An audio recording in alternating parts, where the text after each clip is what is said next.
के पुण्यार्जक हैं श्री पारस चंद जी जैन, रिटायर्ड न्यायाधीश, श्रीमती पुष्पलता जैन, पुत्री एवं दामाद श्रीमती प्रतिभा चौधरी, श्री रविंद्र जी चौधरी, दोहित्र श्रेयस चौधरी, पुत्री एवं दामाद श्रीमती प्रियंका, श्री पुष्पेंद्र जी जैन, अमेरिका, दोहित्री पीयू परावी, पुत्री एवं दामाद श्रीमती प्रीति जैन, श्री आशीष जी जैन, पुणे, दोहित्री प्रांजलि जैन, प्रमिति जैन, पुत्र एवं पुत्रवधू श्री प्रभात जैन, श्रीमती वर्षा जैन, पौत्र अनंत जैन।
वो सौभाग्यशाली भक्त का चयन संपन्न होगा जो परम पूज्य मुनीश्वर जी के कर कमलों में साथ समर्पण करने का मंगलमयी सौभाग्य अर्जित करना चाहेंगे। साथ समर्पण करने का मंगलमयी सौभाग्य 11,111 1, 11,111 रुपया 2, 11,111 रुपये 2.5, 15,515, 15,515 1, 15,515 रुपया 2, 15,000। हे करुणा के सागर 21,121, 21,121 1, 21,121 रुपया 2, 21,121 रुपया 2.5, 21,121 रुपया 2.5 और 21,121 1, 2, 2.5 2.5 और 21,121 रुपया 3।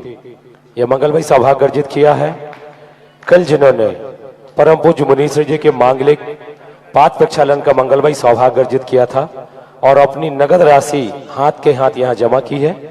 हमारे पूज्य मुनि पुंगव सुधा सागर जी महाराज जी के वर्षों से शिवरार्थी रहे और निरंतर हर शिविर में अपनी सहभागिता दर्ज करते हैं। कमलेश कुमार जी, ताराचंद जी, इमलिया वाला परिवार ने ऐसा मंगलमयी सौभाग्य अर्जित किया है। उन्हें पूरे सम्मान के साथ आमंत्रित करके कृपया पधारे और परम पूज्य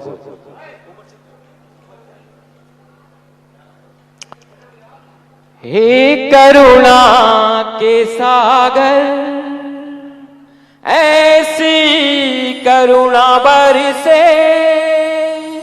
सुनने को जिन बाणी घर घर से सब बैठे। हे करुणा के सागर सागर ऐसी करुणा बरसे सुनने को जिन बाणी घर घर से सब बैठे। हे सुधा के सागर। चलिए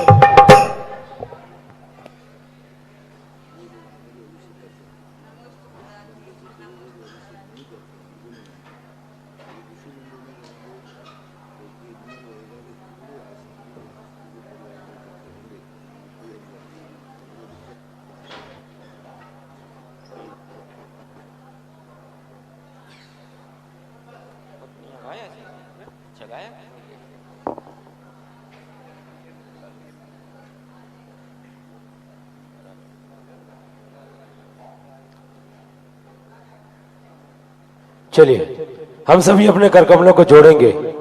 वह मांगलिक क्षण जिसकी हम प्रतिदिन इस समय प्रतीक्षा करते हैं कि हमें पूज्य मुनीश्वर जी की मांगलिक देशना का लाभ प्राप्त हो। सभी अपने कर कमलों को जोड़ेंगे और पूज्य मुनीश्वर जी के श्री चरणों में अपनी मुख मुद्रा करते हुए निवेदन करेंगे। बोलेंगे, हे स्वामी जी नमोस्तु नमोस्तु नमोस्तु। हे स्वामी जी अपने मुखारविंद से अपनी अमृतमय वाणी से हम सभी भक्तों को उत्प्रोत करने की कृपा करें। हे स्वामी जी नमोस्तु। जय श्री ओम नमः सिद्धेभ्यः। जय श्री ओम नमः सिद्धेभ्यः। सर्वमंगलमांगल्यं सर्वकल्याणकारकं प्रधानं सर्वधर्माणां जैनं जयतु शासनम्। पंच परमेष्ठी भगवान की आचार्य श्री गुरुवर कुंद महाराज की आचार्य श्री गुरुवर विद्यासागर महाराज की जय। पूज्य मुनि भगवान सदासागर जी महाराज जी की जय। मुनि संघ की जय।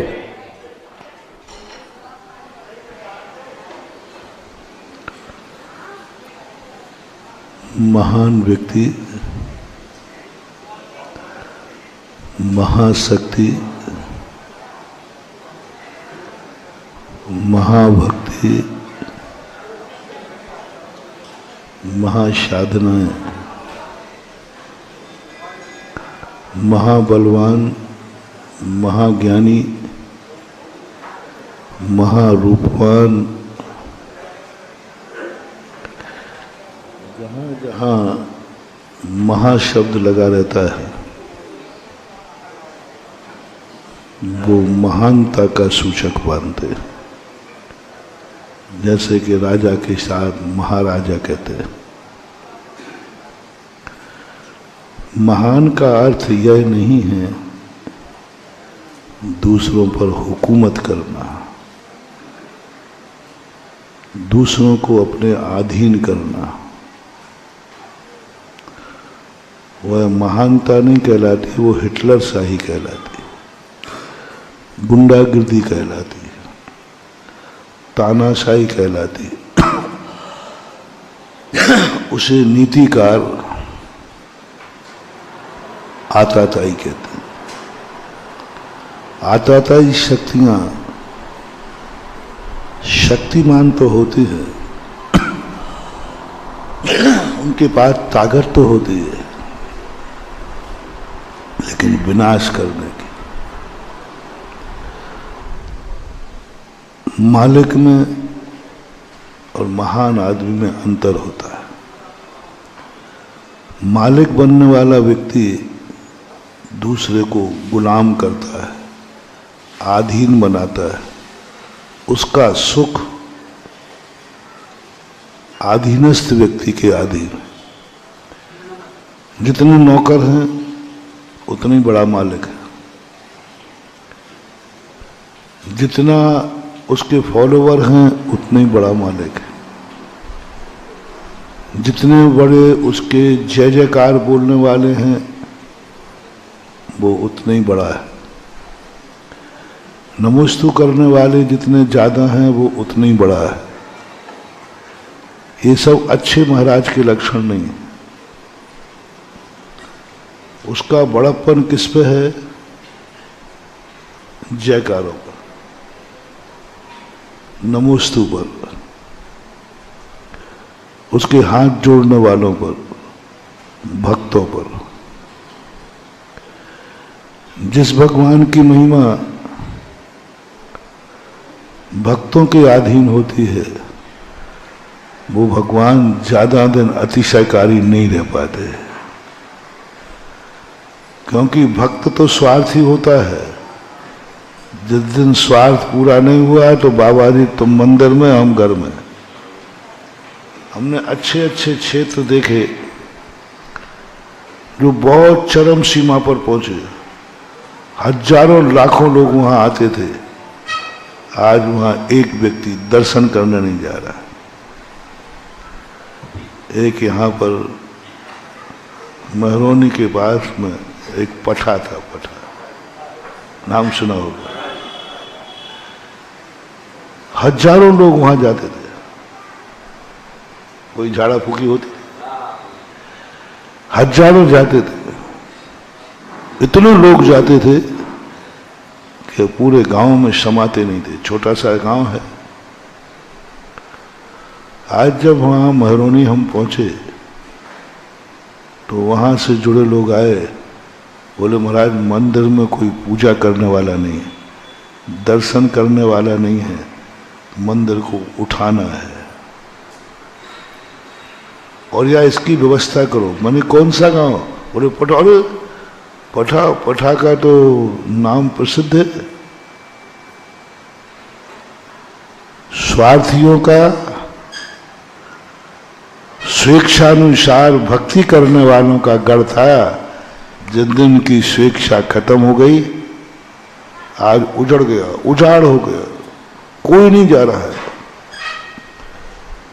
समर्पण करने आगे महाराज, करो क्या करना। तो भीड़ के आश्रित कभी अपनी महानता मत मानना। भक्तों से हम महान नहीं हैं, हम महान हैं सो भक्त हैं।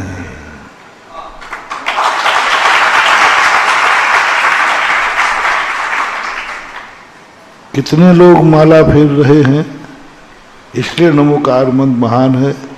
नहीं, नमोकार मंत्र महान है इसलिए लोग माला फेर रहे हैं।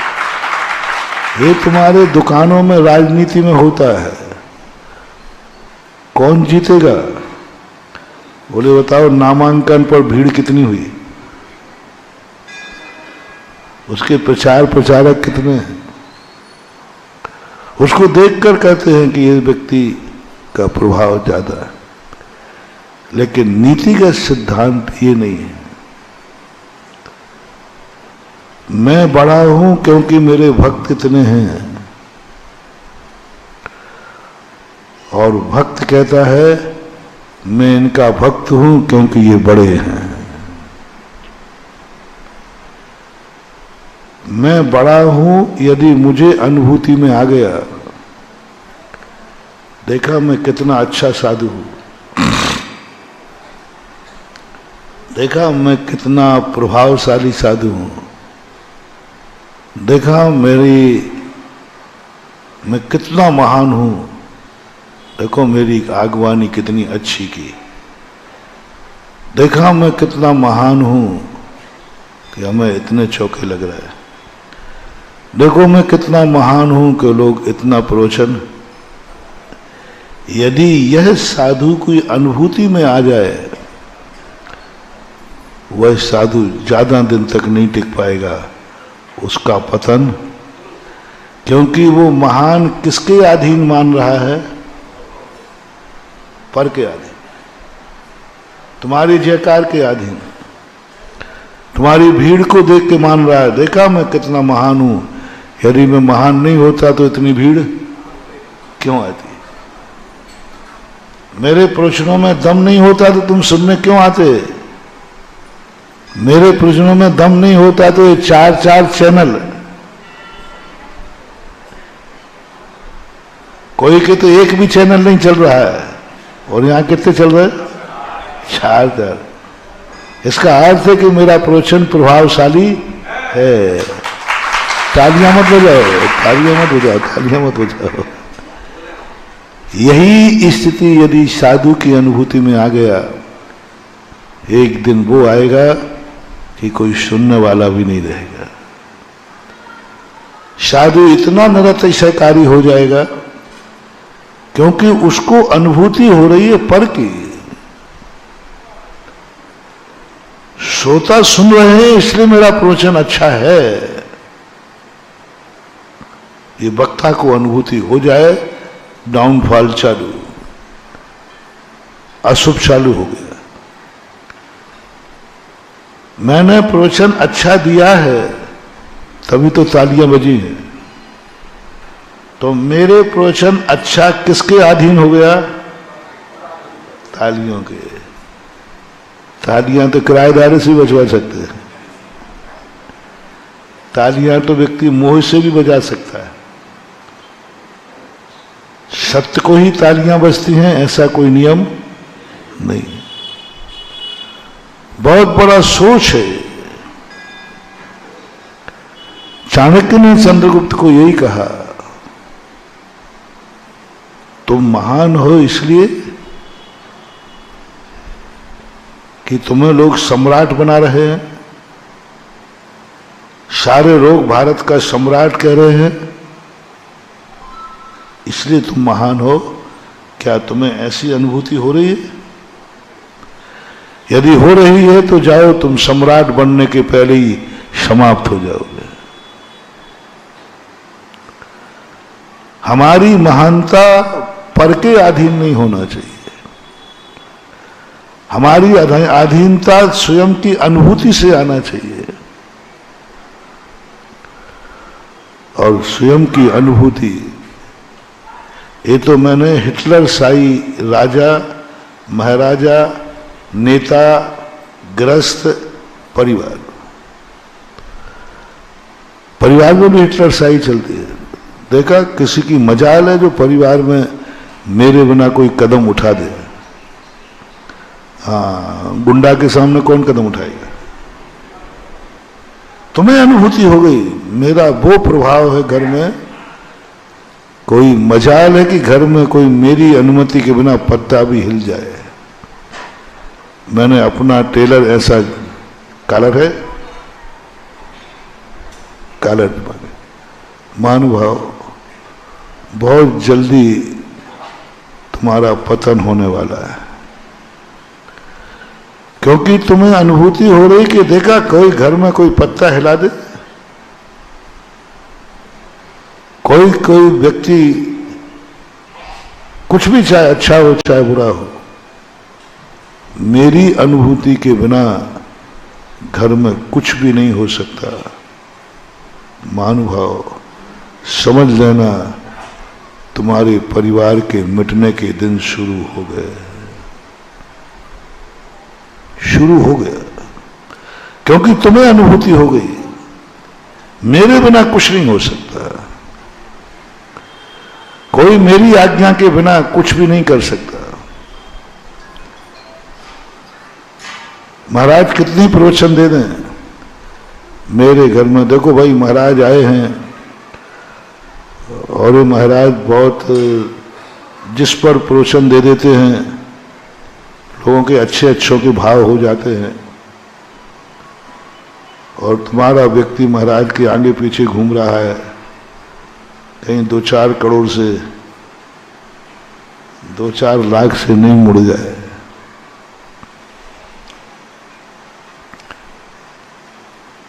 अभी सिंगई के मंदिर गया,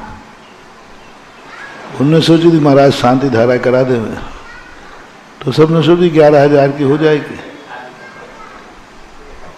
अब जैसे ही मैं बैठा तो 5 लाख की पहुंच गई।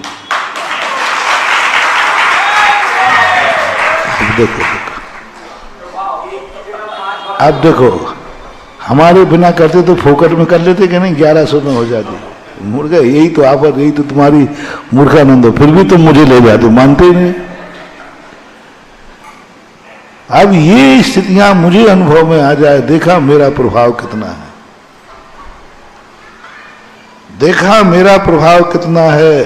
1100 रुपये में शांति धारा नहीं गई और मेरे प्रभाव से 5 लाख की चली गई, बस उसी दिन मेरा अतिशय खत्म हो जाएगा। एक दिन वो आएगा, कोई 5 रुपये में शांति धारा लेने वाला नहीं बचेगा, क्योंकि मेरे अनुभव में आ गया कि मेरा प्रभाव देखो कितना है, मेरा प्रभाव कितना है कि देखो 5 लाख की शांति धारा होगी, मेरा प्रभाव देखा, मेरा प्रभाव कितना है मेरे घर में। महाराज कितनी प्रवचन दे दें, चिंता नहीं करो, मेरे का घर का व्यक्ति 1 रुपया भी दान बोलेगा तो मेरी अनुमति के बिना बोल ही नहीं सकता। कितने महाराज चले गए, महाराज तो क्या, महाराज के गुरु भी होके चले गए तो वे नहीं बुलवा पाए तो ये क्या बुलवा पाए। ऐसा कई लोगों को भाव आता है। महानुभाव, मत करना। यदि ऐसी अनुभूति तुम्हें हो रही हो तो आज का नोट करना, अब सगुन चालू हो गया। सासू में यदि ये भाव आ जाए, देखा मेरी बहू मेरे बिना कुछ नहीं कर सकती, समझ लेना उस घर का विनाश शुरू हो गया। सासू को अनुभूति हो गई, बहू को अनुभूति हो गई कि मैंने ऐसा घर में टेलर बनाया है, सासू भी मेरे बिना। कई सासुएं, कई पिता चोरी से दान देते हैं, कई घरों में चोरी से दान होता है। मेरे पास आती हैं सासू माताएं, पिता लोग, जी दान देना है, लेकिन किसी को पता नहीं चलना चाहिए। तो मैं समझता हूं कि शायद इसलिए कह रहे हैं कि सरकारी सेल टैक्स, इनकम टैक्स के कारण से, मैं यही अंदाजा है भाई इसके कह रहे होंगे। नहीं महाराज ऐसी कोई बात नहीं है, क्यों भाई सरकार का डर है? नहीं महाराज ऐसी कोई बात नहीं। तो मैंने चोर डाकुओं का डर होगा, तो लोगों को पता चल जाए कि ये तो बड़ा आदमी है, तो डाका डर जाएगा। बोले नहीं ऐसा भी बड़ी बात नहीं है। फिर क्या बात है? गुप्त दान कोई दान नहीं है। दिगंबर जैन धर्म में कभी भी धर्म गुप्त नहीं किया जाता। गुप्त दान किसी शास्त्र में नहीं आया, कहीं शास्त्र में दान नहीं आया। गुप्त तो पाप किया जाता है, धर्म नहीं। पाप गुप्त होते हैं, चोरी गुप्त होती है, विचार गुप्त होते हैं। धर्म और गुप्त, धर्म और गुप्त। हमारे एक दूसरे जैन बंधु हैं, वहां साधु की चर्या छुप के होती है, प्रच्छन्न चर्या बोलते हैं। मांग के लाएंगे, लेकिन खाते समय पूरा कबाड़ बंद कर लेंगे, पर्दा भी डालें, कोई खींच से नहीं देख ले, मतलब दरार से, तब वो भोजन करते हैं। और दिगंबर जैन धर्म, खुले में हार करो, सारा जगत देखेगा तुम क्या खा रहे हो। और बैठ के भी नहीं करना, खड़ो करो, अंजलि में करो, चुपचाप नहीं, सबको देखना। क्यों? आहार लेने गया हूं, कोई पाप करने नहीं गया हूं। आहार दे रहे हो, कोई पाप कभी, धर्म कभी, दोनों पर सोचो। बुरे कार्य छुप के किए जाते हैं, गुप्त किए जाते, चोरी से किए जाते, किसी को पता न चल जाए। लेकिन धर्म छुप कर कहां लिखा है? कौन से शास्त्र पर लिखा है? गुप्त दान चिल्लाते लोग। मैंने तो सोचा ढूंढो तो सही, गुप्त दान महादान कहां लिखा है? ये गुप्त दान की परंपरा 3 कारणों से चली। पहला कारण है कि वहां का राजा बेईमान है, उसको पता चलते ही वो टैक्स लगा सकता है, पूछ सकता है XYZ। कई राजा हुआ करते थे जो अपने राज्य में घोषणा करते थे, दानी को राजा से छुपकर दान नहीं देना, खुला दान दो, दान देने वाले से कुछ नहीं पूछा जाएगा, क्योंकि वो दान दे रहा है। उस पर सेल टैक्स, इनकम टैक्स नहीं होगा, कर नहीं होगा।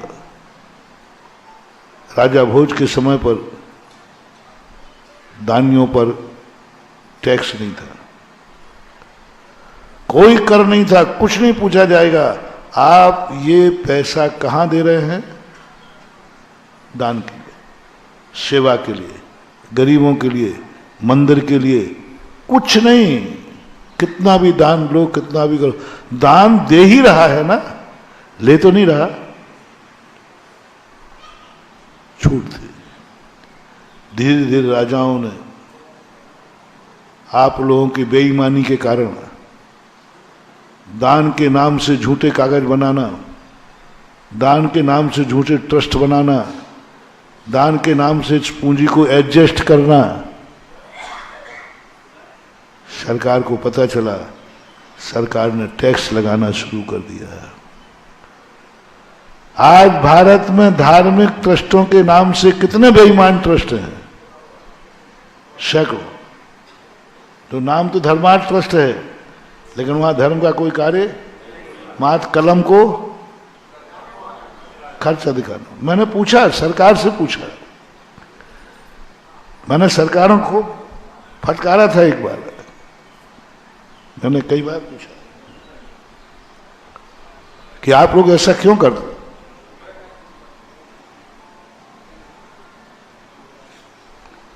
कोई धर्म के लिए दान दे रहा है, दान समाज के बीच में आता है। जो सरकार कार्य करती है वही हम लोग करते हैं, आप लोग क्यों लगाते हैं? बोले महाराज जी आप लोगों के कारण नहीं लग रहा है, आपके नाम पर इतने लोग जाकर के धन इन्वेस्ट करते हैं, पाप में करते हैं और लिखते हैं धर्म खाते। उन बेईमानों के कारण से आप लोग भी चपेट में आ रहे हैं। दूसरा, चोरी से धर्म किया जाता है, चोर डकैत जहां रहते हैं। गुप्त दान। तीसरा जो सबसे महापाप है जिसकी चर्चा मैं कर रहा हूं, कान खोल के सुनो, परिवार से छुप करके दान दिया जा रहा है।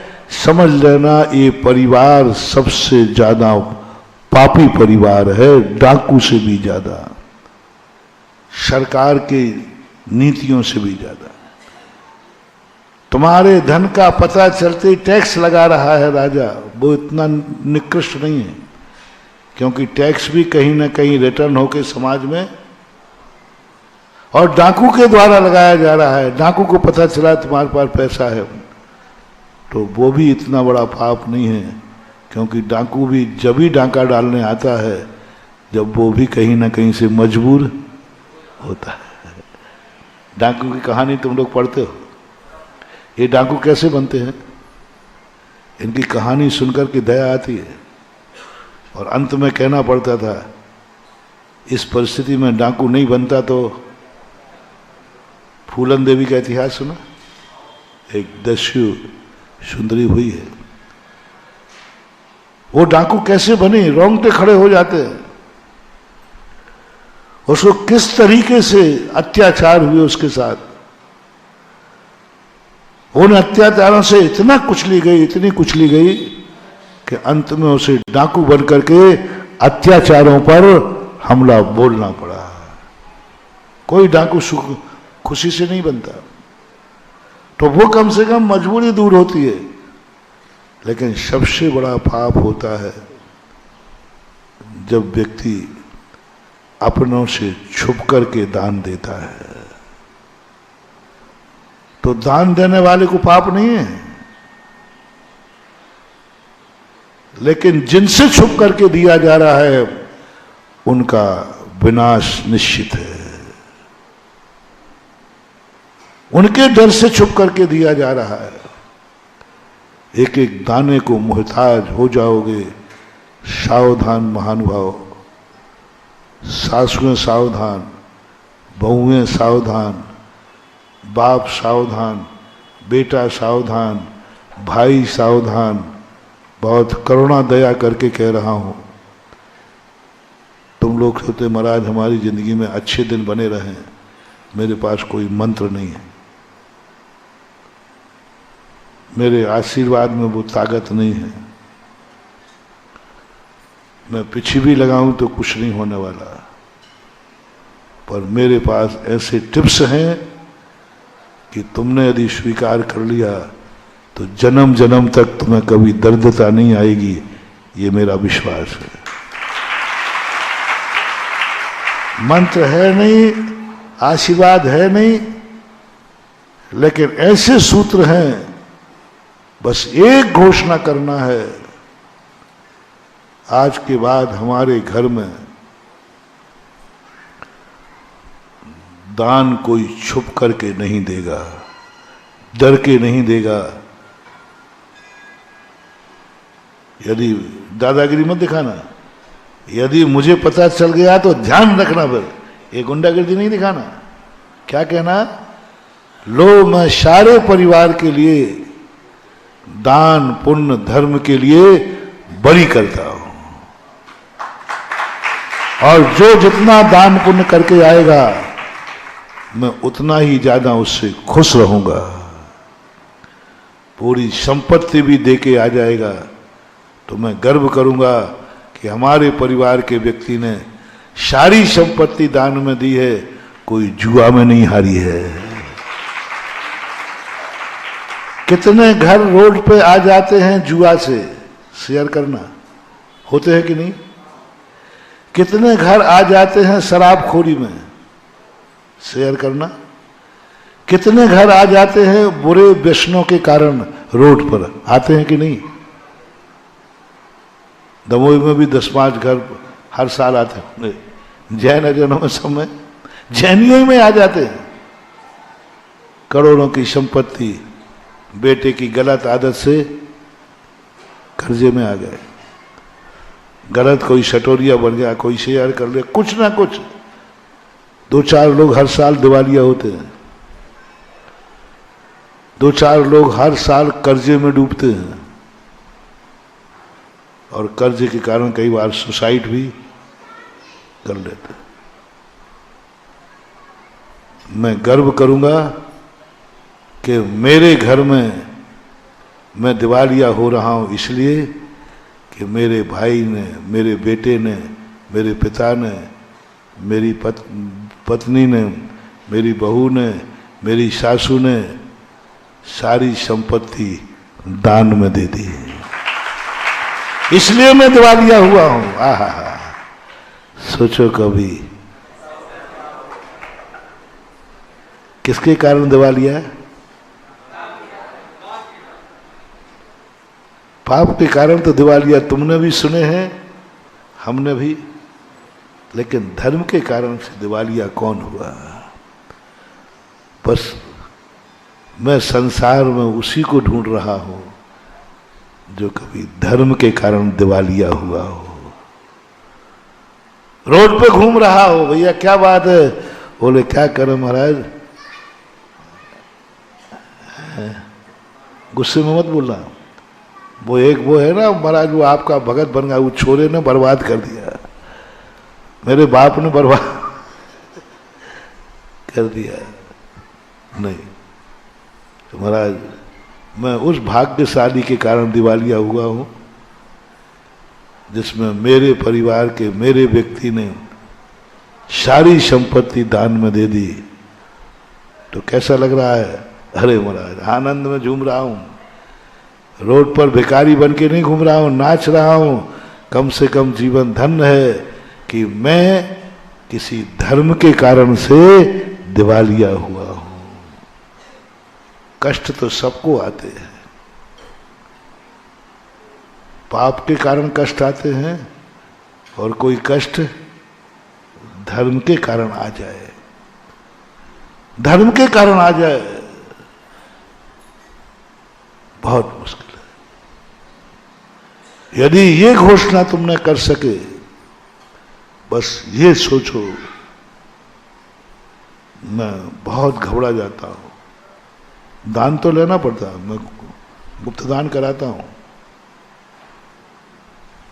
चोरी छुपे दान मैं स्वीकार करता हूं। आपको देना हो तो दे देना, कोई आपत्ति नहीं, किसी को नहीं बताऊंगा, गारंटी है। कमेटी तक को नहीं बताऊंगा, कमेटी तक को नहीं मालूम चलेगा किसने दिया। चोरी से दान देने में कोई पाप नहीं है, छुपकर दान देने में कोई पाप नहीं है, ये नहीं कह रहा हूं मैं। तो आज उनकी खबर ले रहा हूं, वो दान किससे छुप करके दिया जा रहा है, उसका नाश है। ये दान सरकार से छुप करके दिया जा रहा है, सरकार का विनाश है। वो सरकार कहीं ना कहीं से डाउनफॉल में जाएगी, बहुमत से। सारी जनता दान सरकार से डर के दे रही है। नीतिकारों ने कहा कि राजा को प्रजा की ये बद्दुआ कभी मत लेना कि उसे धर्म राजा से छुप करके करना पड़े। नीति क्या होना चाहिए? राजा के द्वारा धर्मात्मा की रक्षा होना चाहिए। और आज तो धर्मात्मा डर रहा है सरकार से, यदि मैंने दान दिया तो टैक्स लग जाएगा, डर रहा है। सरकार यदि आ गई,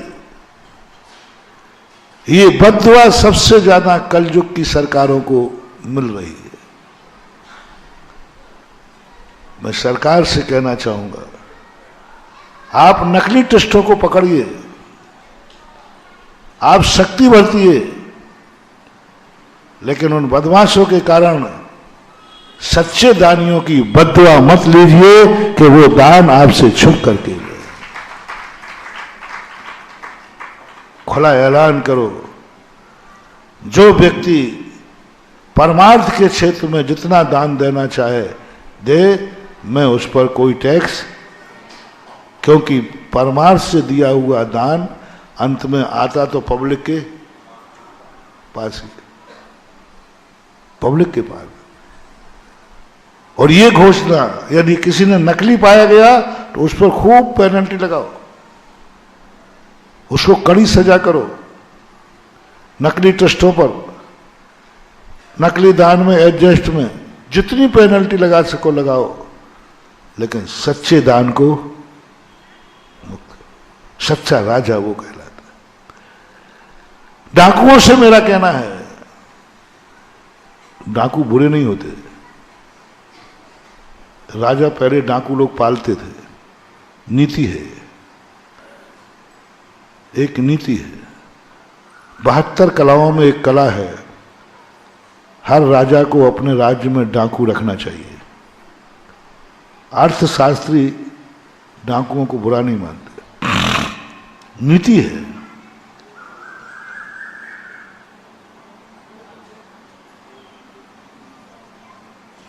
जिस राजा के पास डाकू नहीं है, समझ लेना वो राजा या तो बहुत अच्छा राजा है, और या फिर अच्छा राजा कम ही है, और डाकू नहीं है तो वो राजा एक ना एक दिन बर्बाद होगा। डाकू होना चाहिए। डाकुओं के बिना राज्य सुरक्षित नहीं है। ये राज्य साधुओं से नहीं चलता, डाकुओं से चलता है। समझ रहे ना? हाँ, राजनीति में साधु का कोई स्थान नहीं है, डाकू चाहिए। क्योंकि पूंजीपति लोग संपत्ति को तिजोरी में रखते हैं, गाड़ कर रख देते हैं। पहले गाड़ने की परंपरा थी, और आज पूंजीपति लोग नोटों को उठा के घरों में रख लेते हैं।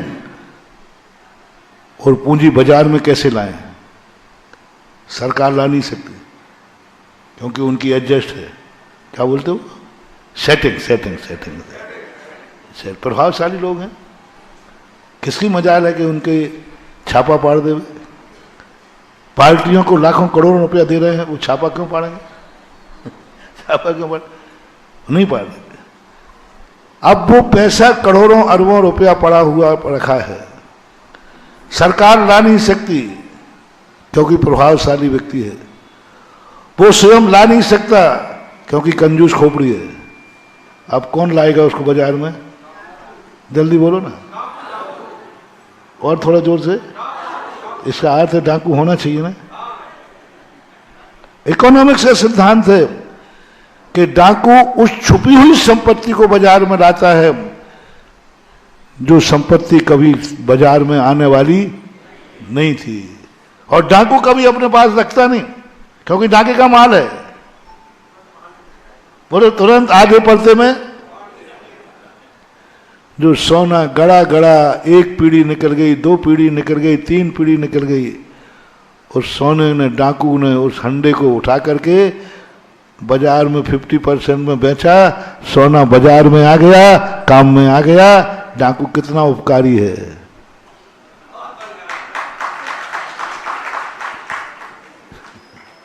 नीति मैंने पढ़ी है, सुख बता रहा हूं। राजा लोग डाकुओं को कहते थे, डाकुओं की मीटिंग करते थे। और फलाने सेठ के पास पैसा है, वो मुझे तो देगा नहीं और मैं उसको लूंगा नहीं, क्योंकि उसके मेरे से व्यवहार, तो वो डाकू से कहते थे। और डाकू उस सेठ के यहां डाका डाल करके उस संपत्ति को बाजार में लाता था। छुपी संपत्ति को बाजार में लाने का तरीका था डाका। उन डाकुओं से मेरा कहना है, मैं डाकुओं को भी आशीर्वाद दे रहा हूं, मुझे कोई आपत्ति नहीं, बस इतना सा कहूंगा, किसी धर्मात्मा के, किसी दान देने वाले के यहां डाका मत डालना। वो कहीं तुमसे छुप करके तो दान नहीं दे रहा है। डाकू लोग घोषणा करें, जो अपनी संपत्ति का दान देगा मैं उस संपत्ति के, उसके घर में कभी डाका नहीं डालूंगा, क्योंकि वो दान दे रहा है। दानियों के यहां नहीं, धर्मात्मा के यहां नहीं। जिसने दान के लिए पैसा कमाया है, जिसका पैसा दान के लिए है, परोपकार के लिए है, तुम्हें पता चल जाए कि ये दान के लिए पैसा कमा रहा है, उसके यहां जाने के बाद भी डाका मत डालना, नहीं तो तुम्हारी डाकियत इतनी खतरनाक होगी कि तुम जेल में सड़ोगे, इतनी महात्मुक्ति हो जाए। और आज तीसरी जो बात समझ में आ रही है, जो प्रसंग में आई, महानुभाव, आप लोगों को बस एक ही प्रयास करना है। आज का मोटिवेशन, आज का मंत्र, आज का सूत्र, यदि तुम राजा हो, यदि तुम विधायक सांसद हो, कलेक्टर कमिश्नर हो, तो एक बात, तुम कितने बड़े हो, जिस चीज में तुम बड़े हो, बस एक चीज होना, धर्मात्मा को भय से मुक्त कर देना। किसी धर्मात्मा को मुझसे डरने की जरूरत बस इतना कर देना। किसी धर्मात्मा को डाकू घोषणा कर दे, कोई मेरे से डरने की जरूरत नहीं। एक डाकू ने घोषणा की थी, सन 1977-78 की घटना है लगभग, नैनागिर की घटना है। पूज्य गुरुदेव, आसान आगे पीछे हो सकता है। नैनागिर के लोग, बहुत सारे लोग, दलपतपुर के, बंडा के, महाराज जी यहीं चतुर्मास करो, आपको जंगल ज़्यादा पसंद है, और वो जंगल है ही, पसंद भी था। आचार्य सिंह ने सुन रखा था, बोले नहीं मैं यहाँ चतुर्मास नहीं कर पाऊंगा, हमारे पसंद का क्षेत्र तो है, लेकिन यहाँ डाकुओं का आतंक है। डाकू हरि सिंह बहुत खतरनाक डाकू था, और डाकुओं का आतंक है यहाँ, और हम यहाँ धर्म ध्यान करेंगे, आए दिन लुटेंगे यात्री, तो हमें भी क्लेश होगा, मेरे कारण से लोग लुटेंगे। और डाकू हरि सिंह वहीं बैठा है,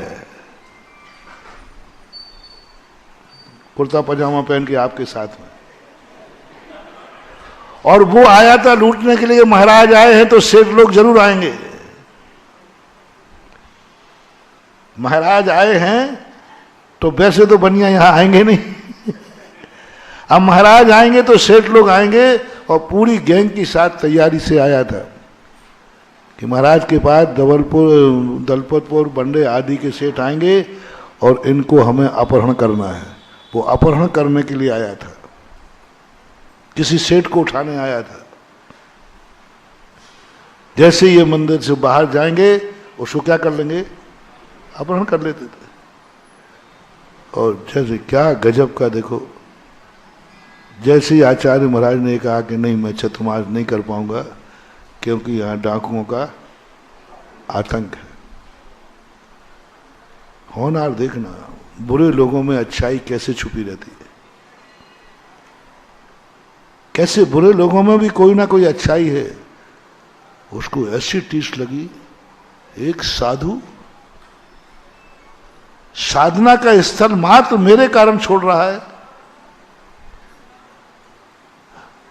नहीं, वो तुरंत उसमें से उठ गया और जाकर माली को पकड़ा और माली को बुला के कहा, तुम जाओ महाराज से और कमेटी से कहना, महाराज आज और प्रमाण देना महाराज कहाँ बैठे थे, 11 नंबर मंदिर के यहाँ बैठे थे, इतने उतने वहाँ लोग बैठे थे, बंडा के इतने थे, दलपतपुर के इतने थे, उसी बीच में हम लोग भी थे, मैं भी था। और आचार्य महाराज साधु ने ये कहा है कि डाकू कारण, तो महाराज से जाके कह देना महाराज का चतुर्मास यहीं करें, गारंटी लेती। डाकू हरि सिंह वचन देता है 4 महीने किसी की एक सुई भी नहीं गिनी, किसी को कष्ट नहीं होगा। साधु भली अपने वचन से मुकर जाए, लेकिन अच्छे डाकू होते ना ऐसा कहते हैं, जुआरी बाकायदा बेईमान नहीं होते। वचन है डाकू हरि सिंह का। आचार्य से भी इतना विश्वास भक्तों पे नहीं करते थे। भक्त भी कह रहे थे, अरे महाराज कुछ नहीं होगा, हम पुलिस वाले आ जाएंगे। उस समय होम मिनिस्टर सेठी जी थे, पुलिस लग जाएगी, छावनी बन जाएगी, ये हो जाएगा। आचार्य से विश्वास नहीं किया, लेकिन विश्वास किया तो किस पे किया और विश्वास करके आचार्य का चतुर्मास हुआ, दिवाली पर निष्ठापन हुआ। और डाकू हरि सिंह का समाचार आया कि महाराज से पूछ लेना उनके भक्तों की कोई चीज गुमी तो नहीं, कुछ कष्ट तो नहीं हुआ, क्या है बात। यानी डाकू भी धर्म को समझ गया कि नहीं, यदि आज मेरे भय से साधु यहां से निकल गया तो हमारा विनाश निश्चित है, मेरे डर से कारण, मुझ पापियों के डर के कारण। अरे डाका डालना तो दुनिया में डाल लूंगा, लेकिन आज धर्म और धर्मात्मा को निर्भय करना है। बोलो उसने कितना अच्छा काम किया। आज नैनागढ़ में चतुर्मास हो गया और बहुत ठाठ से हुआ, सबको मालूम है। तो मेरा डाकुओं से कहना है, तुम डाका छोड़ो या नहीं छोड़ो, बस धर्मात्मा को निर्भय कर दो कि हम धर्मात्मा के घर में कितने तुम दान दोगे, हमारी तुम्हारे धन पर कभी नीयत खराब नहीं।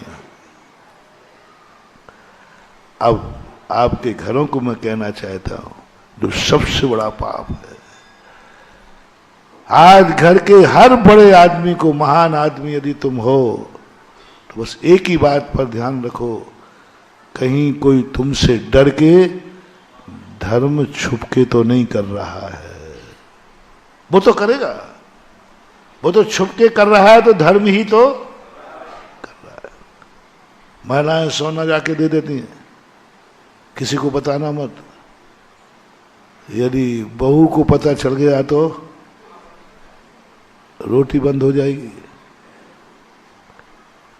बहू भी चोरी से देती है, महाराज सासू माँ को पता चल गया तो तेरे साथ भी ऐसा होता होगा। कई लोग छुप से दान दे जाते होंगे, ये रख लो। और तुम्हारे छुपाने की कहानी तो 500 नोट के बंदी पर दिखा दी कि तुम्हारे घर में तुमसे कितने लोग छुपा करके धन रखते हैं।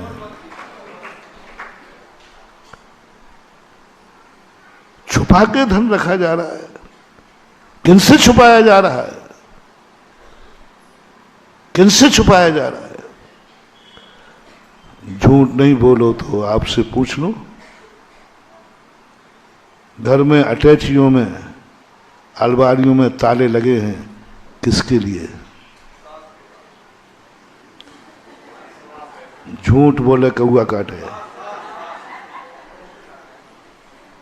तिजोरी में ताला लगा है, बाप लगा रहा है बेटे के लिए, भाई लगा रहा है भाई के लिए, सासू लगा रही है। किसी दिन चाबी छूट जाए और सासू मंदिर आ जाए और यार चाबी तो अब हो गए खत्म, आज तो चाबी छूट गई, बहू पूरा साफ कर देगी। तो बहू है वो तेरी के डाकन है, हैं? घर में कौन रह रहे हैं? डाकू लोग। बाप है कि डाकू है, बेटा है कि डाकू है, भाई है कि डाकू है। बहू भी ताला लगाए हैं, किसके लिए? सासू के लिए। क्या होगा इस कलयुग का? कैसे होगी सिद्धियां? कैसे फलेंगे हम लोगों के आशीर्वाद? जिस घर में घर के लोगों के लिए ही ताले डलते हैं, वे घर के कुटुंबी नहीं हैं, वे सब डाकू हैं जो डाकू मिलकर के एक साथ रहते हैं, एक दूसरे के लिए ताले लगते हैं। डाके डल रहे, किसके लिए हो रहा है भाई? किसके लिए ताले लग रहे हैं? ताला लगाने वाले को बुरा नहीं कह रहा हूं, हाँ, नहीं तो आज ताला नहीं लगाओ तो आज ही कबाड़ा हो जाए। ताला लगाना बुरा नहीं है, जिसके लिए ताला लगाया जा रहा है उसके लिए मैं दे रहा हूं। तुम्हारी औकात क्या है घर में?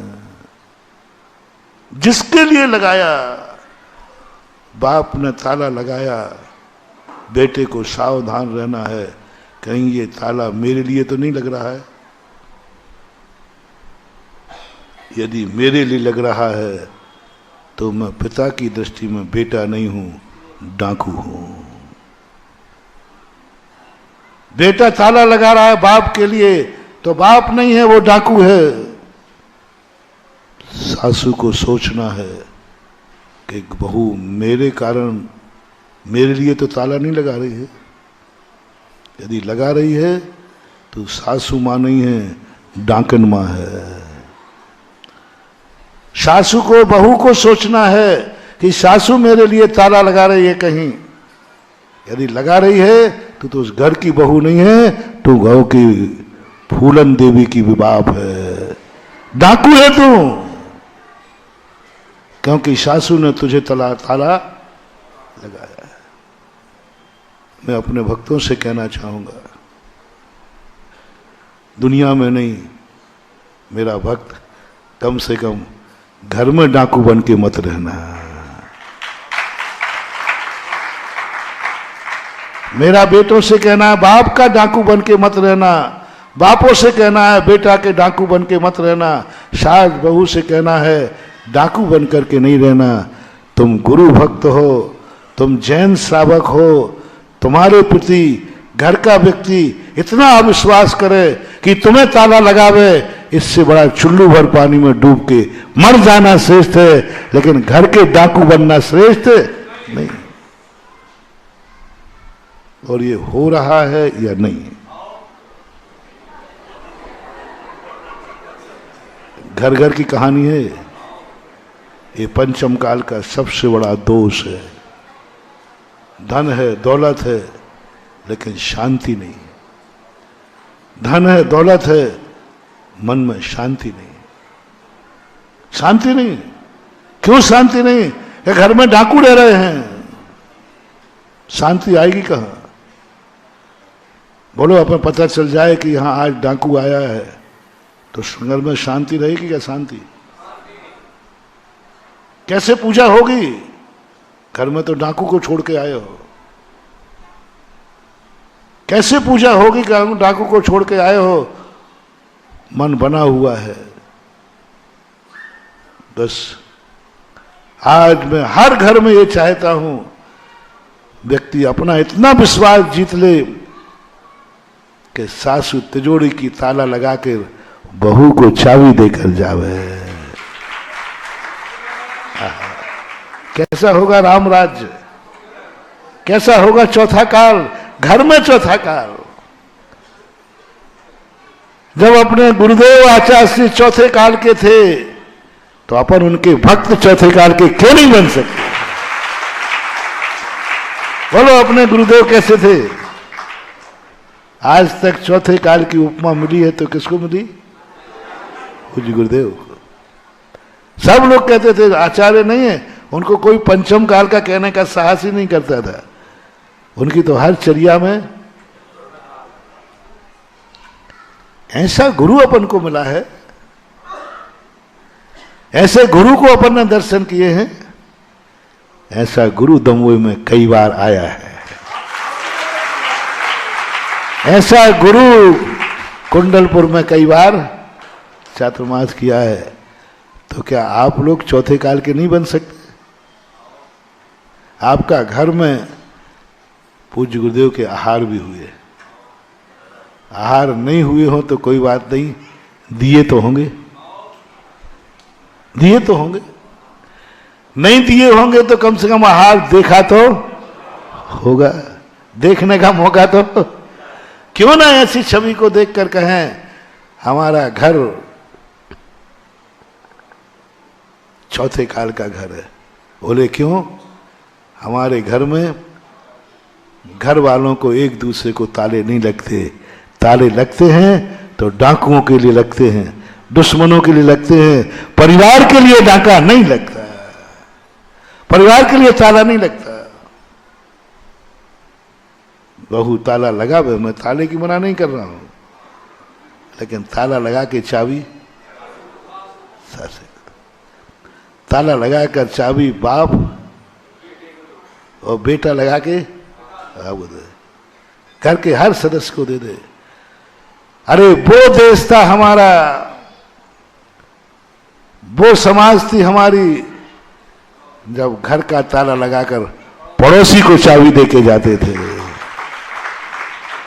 हमने पुराने लोगों से सुना है, घर का ताला लगा के किसको दे जाते थे? पड़ोसी को। ये समाज थी हमारी, और हम ताला लगाकर आज हम घर के सदस्य को भी चाबी देने में डर लग रहे हैं। क्यों? आज मैंने तुम्हारी अंदर की रग को छेड़ा है, अंदर की बेईमानी को छोड़ा है, अंदर के उस पाप को छेड़ा है जो पाप तुम्हारी सारी धर्म की क्रियाओं में दीमक बन के कुतर रहा है। इतना धर्म कर रहे हो, इतना सब कुछ अच्छा कर रहे हो, दुनिया की दृष्टि में दिखा रहे हो, और अंदर से तुम्हारा परिवार ही तुम्हें डाकू मान रहा है। नहीं, मैंने एक बार देखा कि जब तुम्हारे यहां शादी ब्याह बारात होते ना, उस समय सब सामान तालों में चला जाता है और शेष बचा तो बैंक के लाकरों में रख देते हो। तो एक सज्जन बोले महाराज जी हमें बैंक जाना है। मैंने पता कर लेता हूँ, मैं ऐसे जल्दी हुए नमोस्तु कर। बोले महाराज मुझे जल्दी जाना, बैंक बंद हो जाएगा। मैंने क्यों? बोले जो घर का सामान, चांदी का सामान है वो लॉकर में रखना है। मैंने क्यों? बोले बारात आ रही है। तो मैंने कि बारात में कौन आएंगे? बारात में कौन आते हैं? तो मैंने कहा रिश्तेदार आ रहे हैं कि डाकू आ रहे हैं, उनसे बचने के लिए। ओहो क्या कलयुग आ गए। अरे गलत तो नहीं बोल रहा हूं? सारा सामान, बारात आ रही है, बाराती आएंगे, रिश्तेदार आएंगे, बहू बेटियां आएंगी, सारा सामान लाकरों में बंद। रिश्तेदार आ रहे हैं कि डाकू आ रहे हैं? बारात आ रही है कि डाकू आ रहे हैं? और जिस बारात में जो रिश्तेदार डाकू बन के आएंगे, इन डाकुओं के बीच में यदि अपनी बेटी भेजोगे भी और बहू लाओगे भी तो वो भी डाकू ही निकलेगी। ये कान खोल के छोड़ ले, क्योंकि बारात डाकुओं की आई थी तो बहू भी डाकू के, बारात डाकुओं की आएगी तो बेटी भी डाकुओं के बीच में ही जाएगी। कौन आए बारात में? मैं ताला लगाने वाले को बुरा नहीं कह रहा हूं, वो तो लगाएगा ही लगाएगा। मैं बारात में जाने वालों से और जाने वालियों से कह रहा हूं, जो बारात में जाते हैं उन पर ये शर्मिंदा की बात है। बारात में जाने वाले इतने विश्वास के जाएं, रिश्तेदारी में इतने विश्वास दिलाएं कि उनकी तिजोरी भी खुली मिल जाए तो हमारी आंख भी नहीं उठे, तब कहीं जाकर के तिजोरी क्या मिल जाए, खुली भी मिल जाए तो हमारी नीयत खराब नहीं हो। हम रिश्तेदार के यहां आए हैं, ये हमारा रिश्तेदार है, और हम डाकू बन के नहीं आए और ना हम बुरी नीयत से नहीं आए। आज बारातियों पर विश्वास उठ गया, रिश्तेदारों पर विश्वास उठ गया, परिवार पर विश्वास उठ गया, और फिर कहते महाराज जी हम इतना धर्म करते हैं, अतिशय नहीं हो रहा? मैं आशीर्वाद दे दे करके मेरा हाथ दुख जाता है, हाथ दिन भर हाथ उठा, कुछ चमत्कार ही नहीं हो रहा। आशीर्वाद दे रहा हूं, भावना भा रहा हूं। कल जो मैंने कहा था, इतने भगवानों ने भावना भाई, अपन ने सब फेल कर दी। बोलो उनकी भावना नकली थी कि असली थी? असली थी। भगवान का भी नकली भावना? अब इतना और बता दो, मेरा आशीर्वाद असली है कि नकली है? ध्यान रखो, असली आशीर्वाद भी तुम्हें काम नहीं कर रहा है, असली दवाई भी काम नहीं कर रही है। क्या करें? दवाई असली है फिर भी काम नहीं कर रही है, क्या करें? आशीर्वाद असली है, काम नहीं कर रहा है। गंधोदक असली है, काम नहीं कर रहा है। और शास्त्रों में लिखा है, तदपाद पंकज रजोमृत दिग्धेहा मृत्या भवंति मकरध्वज। यहां तो गंधोदक से नहा लिया तो ही कुछ नहीं हो रहा है। गंधोदक असली है, काम नहीं कर रहा है, काम नहीं कर रहा। भक्तांबर असली है, काम, नमोकार मंत्र असली है, काम नहीं कर रहा है। क्यों? कौन झूठी कर रहा है इन महान आत्माओं की भावनाओं को? हम और आप, हम और आप। हम दवाई तो ले लेते हैं, खा भी लेते हैं, लेकिन कुपथ्य का त्याग नहीं करते और बदनाम दवाई को करते हैं। दवाई तो खाइए, सब कुछ लिया, दवाई तुम छोड़ोगे नहीं, लेकिन उसके साथ कहा था कुपथ्य का भी त्याग करना। तो कुपथ्य तो चोरी से खाया, चोरी से खाया कुपथ्य, और फिर बदनाम किया। डॉक्टर साहब आपकी दवाई ली थी, ठीक ही नहीं हुआ। अब डॉक्टर कहता मैंने तो असली दवाई दी, इसी के माध्यम से तो हमने सैकड़ों लोग दूर कर दिए, ठीक कर दिए। बोले पता नहीं डॉक्टर साहब, आपने जो कहा था वो दवाई तो दी है। बदमाश बालक बहुत बदमाश होता है। क्या होता है? बालक को जब मिठाई चाहिए ना तो माँ से कहते हैं माँ मिठाई दे, नहीं दूंगा, नहीं दूंगी, पहले खटाई फेंक। खटाई नुकसानदायक थी। अब वो कहता मर गए, खटाई तो अच्छी लगती है। और माँ कहती खटाई फेंकेगा नहीं मिठाई, तो बच्चा बहुत चालाक होता है। वो थोड़ी देर घूम के आता है, लो माँ मैंने मिठाई खटाई फेंक दी। और सबसे ज्यादा बुद्धू होती है माँ, बुद्धू नहीं सीधी सादी। तो बेटा सही बोल रहा होगा, देख लो माँ देखो कुछ नहीं हमारे हाथ में, फेंक दी। तो माँ उस पर लड्डू रख देती है, और वो मिठाई तो पीछे छुपी हुई थी, दोनों मिल गए। माँ कहती है बदमाश कहीं का।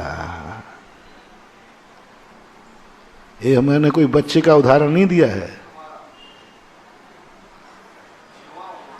ये सब वही बदमाश बैठे हैं जो मिठाइयां तो ले लेते हैं लेकिन खटाई को नहीं छोड़ पाते हैं।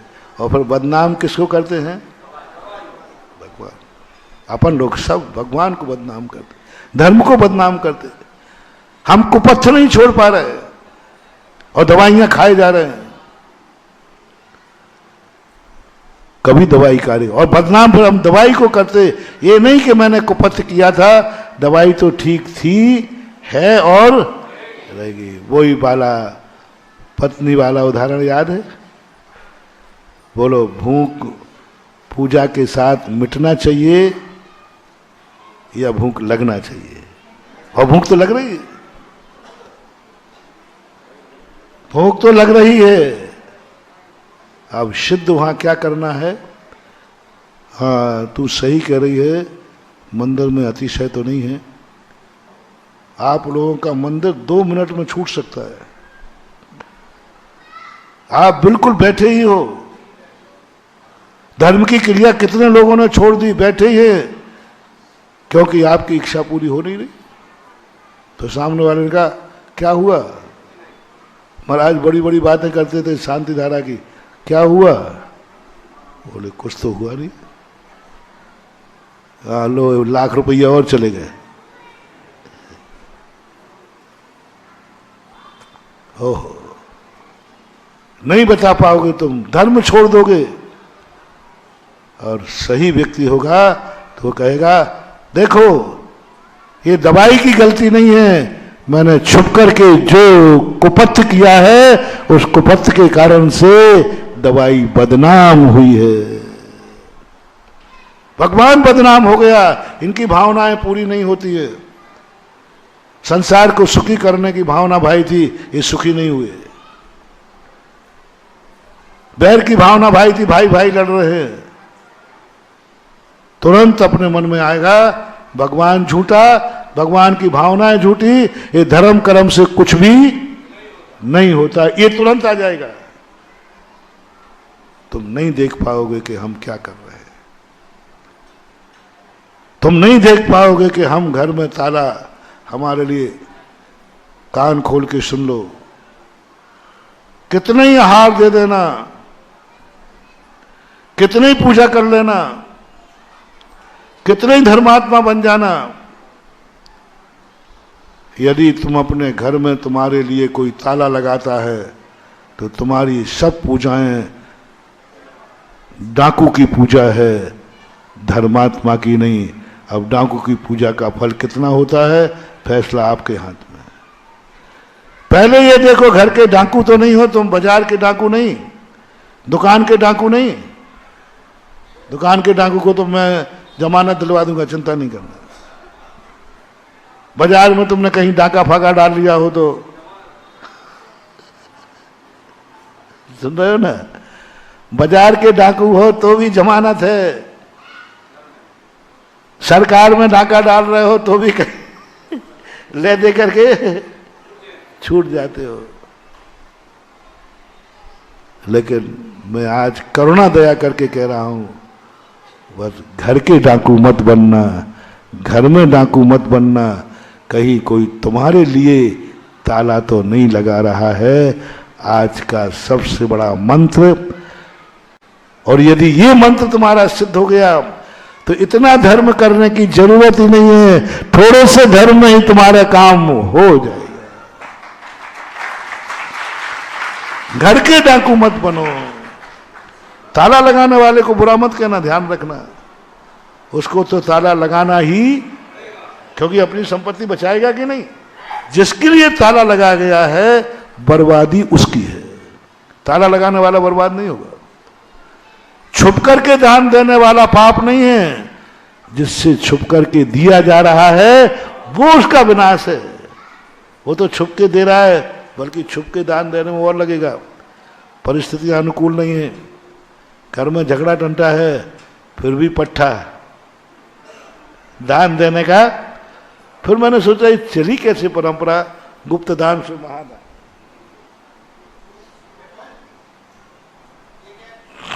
गुप्त दान से महादान ये चला कैसे?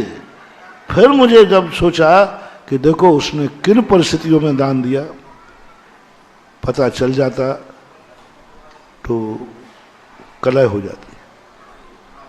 सारा परिवार खिलाफ में है, सारा परिवार मना कर रहा है, उसके बावजूद भी उसकी धर्म के प्रति कितनी श्रद्धा है कि वो चोरी से दे रहा है, इसलिए गुप्तदान महादान है।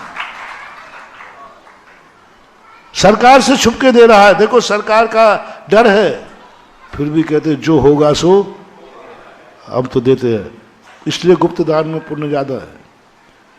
लेकिन गुप्तदान में पुण्य ज्यादा है गुप्त दान देने वालों को पुण्य ज्यादा है, लेकिन जिसके छुप के दिया जा रहा है उसको मैं आज सावधान कर रहा हूं। एक एक कौड़ी को मोहताज हो गए, एक एक कौड़ी को मोहताज। भीख में भीख भी नहीं मिलेगी, मजदूरी भी नहीं मिलेगी, क्योंकि तुमसे छुप करके कोई दान देता था तुम्हारे घर में, तुम्हारा डर था।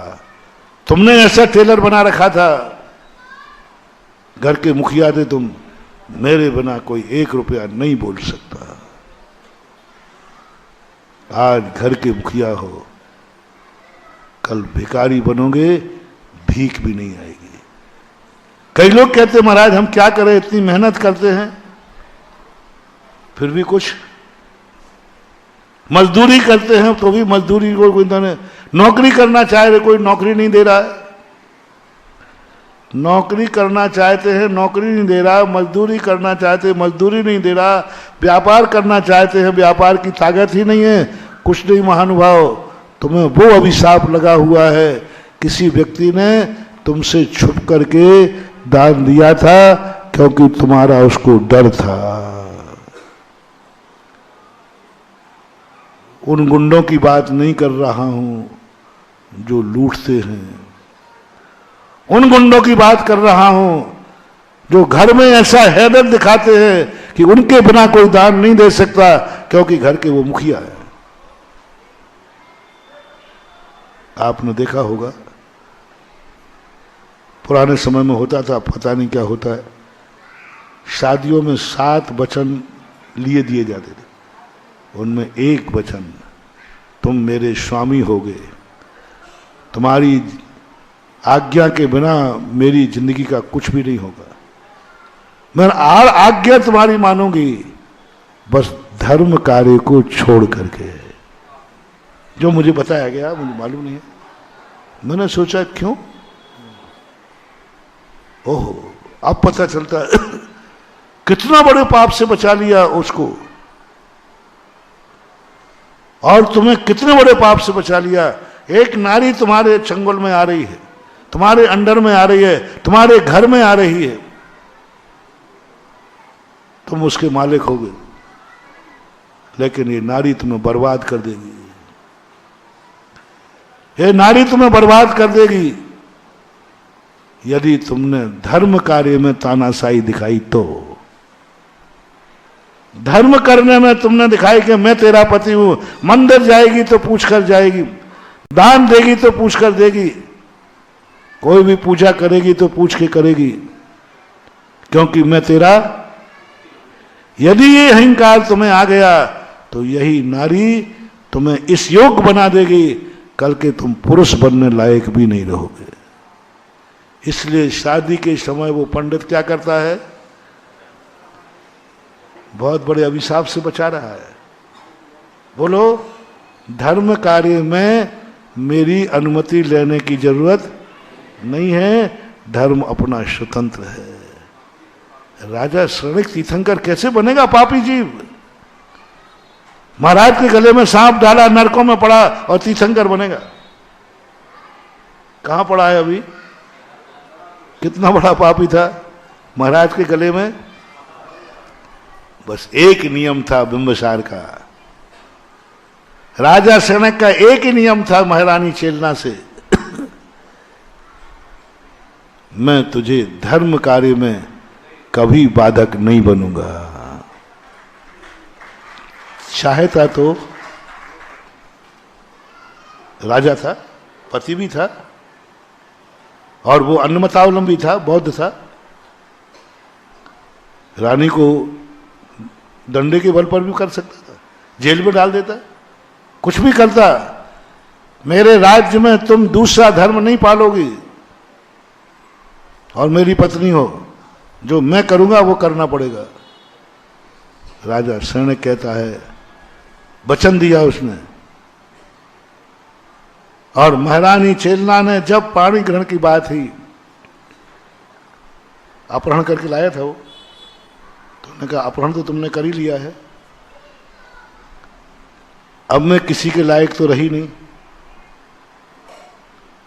बस मुझे एक वचन दे दो, मैं संसार के किसी भी कार्य में आपकी अनुमति के बिना नहीं करूंगी, आप मेरे धर्म कार्य में बाधक नहीं बनेंगे। राजा शरणक ने दिया, और सबको मालूम है जिंदगी के अंत तक कितनी नोकझोंक चलती रही, लेकिन शरणक ने राजा चेलना के धर्म कार्य में बाधक नहीं बना, और इतने से नियम के कारण से वह राजा शरणक आगे जाके तीर्थंकर बनेगा। अपने अधीनस्थ को क्या छूट दे दी? धर्म कार्य की। करो जो करना है, मेरी तरफ से कोई धर्म नहीं। मंदिर जाओ, वो दिगंबर मुनियों का विरोधी थे, और महाराणा चेलना महावीर स्वामी की मौसी थी। महारानी चेलना कौन थी? महावीर स्वामी की मौसी थी, सबसे छोटी मौसी थी। 7 बहनें थी महाराज माता त्रिशला की। चेटक की पुत्रियां थी, 7 पुत्रियां थी, एक भगवान महावीर की मां बनी।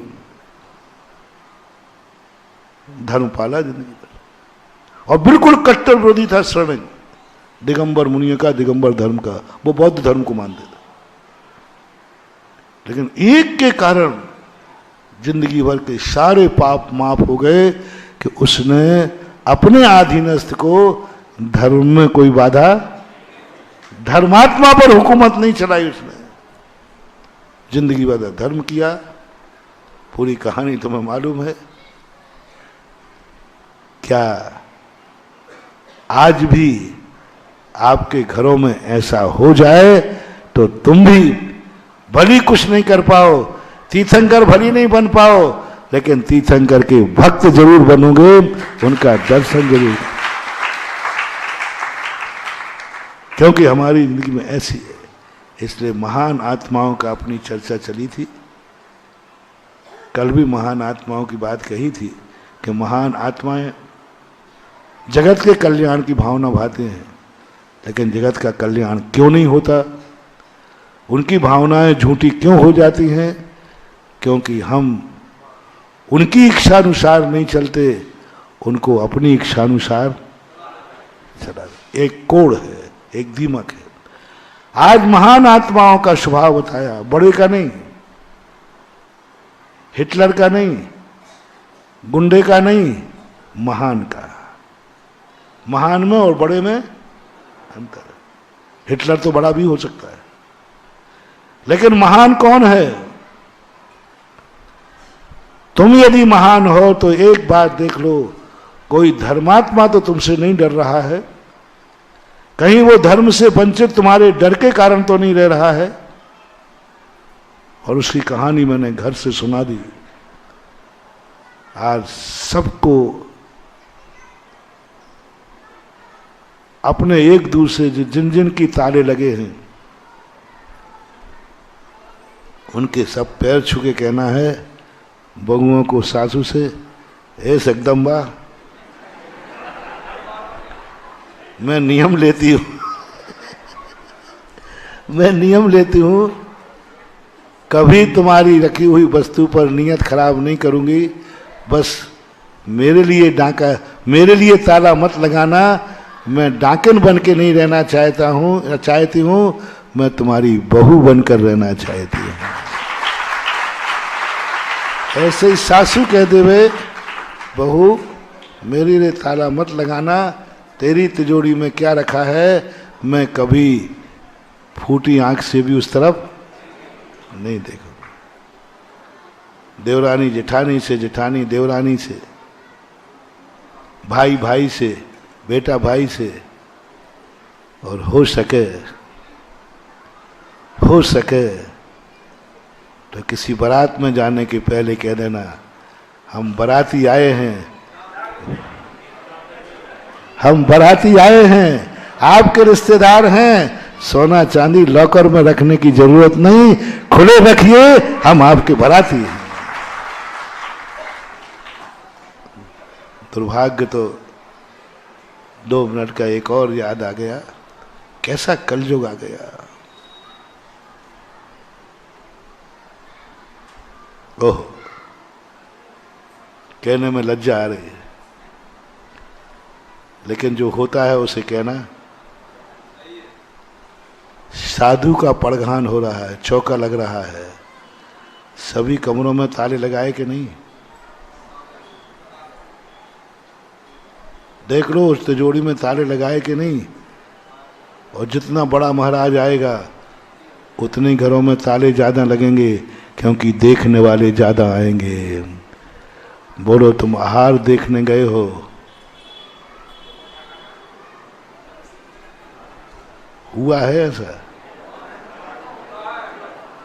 हुआ है ऐसा? सुना मैंने, मेरे रोंगटे खड़े हो गए। कौन से कलयुग में आया हूं? ओहो, अरे साधु जहां चला जाए वहां तो सारे लगे हुए 48 ताले टूट जाते हैं, और यहां ताला लगाए जा रहे हैं क्योंकि चौका लग रहा है। महाराज का आहार हो रहा है, उधर दुखदुखी क्या चल रही है? अरे भाई, वो कमरा बंद किया कि नहीं? सोचो समझो रे। हो डाकुओ, तो मुझे बता दो थोड़ा सा, मैं पूछना चाहता हूँ, बुरा मत मानना। वो ताले हम लोगों को तो नहीं लगाए तुमने? हाँ, नहीं, क्या पता मेरी औकात यही हो। अरे महाराज जी, आपका क्या भरोसा, कुछ उठा के ले आओ तो। भैया, ऐसा यदि तुम्हारा मेरे ऊपर शक हो तो मैं बिना आहार के रहकर समाधि लेने को तैयार हूं। मैं डाकू बनकर तुम्हारे घर में नहीं जाऊंगा।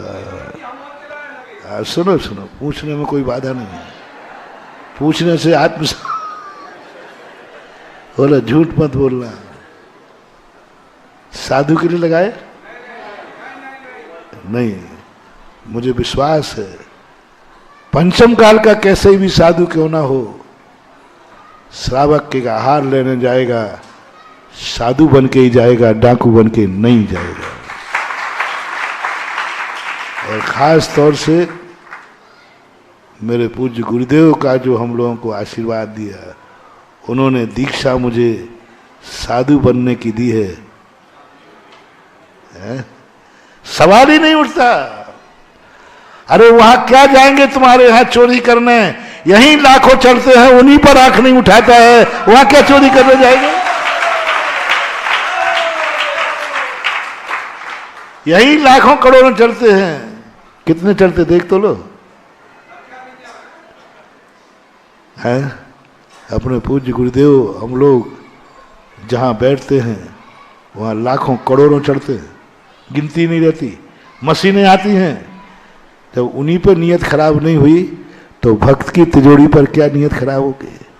वहीं ऐसे छोड़ के चले जाते हैं, ऐसे छोड़ के, जैसे हमें कोई मतलब ही। अब हमें तो आपने बरी कर दिया कि नहीं? बोलते नहीं हो? महिला भैया बताओ, हम बरी हैं कि नहीं? हमारे लिए तो कोई ताले माले नहीं लगा रहा हो। अब बारी बेटा तुम्हारी, ताला तो लगा है, ताला तो लगा है। हम तो बरी हो गए, आपने सबने कर दिया, अब कौन बचा? दो ही व्यक्ति हैं। नया कौन आया है? या तो साधु आया है या साधु का आहार देखने वाले श्रावक आए हैं। दो ही आए ना। अब ताला किन के लिए है?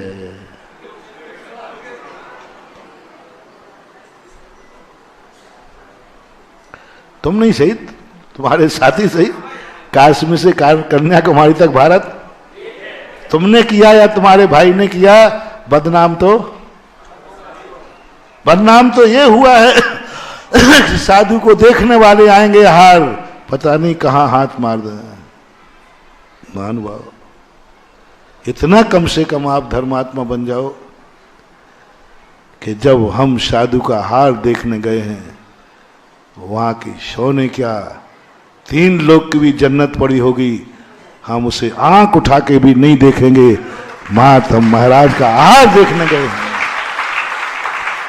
हम आहार देखने गए हैं, ना कि डाका डालने। वहां तुम्हारे मन में पाप जाग गया, वहां तुम्हें चोरी का भाव आ गया, वहां उसकी बोलो क्या होगा कल जब पता चलेगा उसे। कहाँ महाराज के हार हो रहे थे, कहाँ महाराज हार होते थे, रत्नों की वृष्टि होती थी। यहां महाराज के हार हुए तो तिजोरी साफ हो गई। जो है सो है महावीर की। हाँ, जय बोल के मत न पटना भैया। अरे तुम दुनिया के डाकू बने हो तो बने रहो, लेकिन कम से कम जिस समय साधु का हार देखने गए हो उस बहाने से डाकू मत बनना, नहीं तो ऐसे पाप कर्म का अंध होगा कि तुम्हारे पास भूख इतनी होगी कि 3 लोग का नाच खा जाओ, और खाने को 3 लोग को नाच जो खाए मिटे ना भूख कणा न रहा है। शायद इतनी प्यास लगेगी सागर का पानी पी जाए और एक बूंद नहीं मिलेगी। ये कौन पापी हैं जिनको भूख इतनी है एक दाना नहीं मिल रहा है? ये वही पापी हैं जिन्होंने आहार दान के बहाने कहीं नियत खराब। कम से कम धर्म कार्य करने जाओ, उस समय क्या हो रहा है? नहीं, ऐसा तो गलती नहीं करेगी। पापी जरूर हो तुम, लेकिन इतने पापी, और बोलो डाकू जरूर हैं हम, लेकिन इतने डाकू नहीं है कि आहार दान देखने जाएं और सोच लो, सोच लो। मेरा आपसे बहुत अच्छी तरह निवेदन है, कृपया करके कोई भी मेरे आहार देखने मत आना, कोई भी मत आना, मैं शांति से ले लूंगा। बल्कि तुम्हारे आने से परेशानी और है, वो चलो वो परेशानी में मैं उठा लूंगा, भीड़ की, परेशानी की, सब परेशानियां तुम्हारे। तुम भोजन के स्थान पर अंतराय करा जाना, आहार दे दे, बालचंद दे, लेकिन कम से कम आहार के देखने जाओ तो उस घर के डाकू बन करके मत जाना। इतनी सी कृपा तुम्हारी होना चाहिए। आज ताले लगाना पड़ता। समय आपका हो गया। आज का प्रवचन कैसा रहा?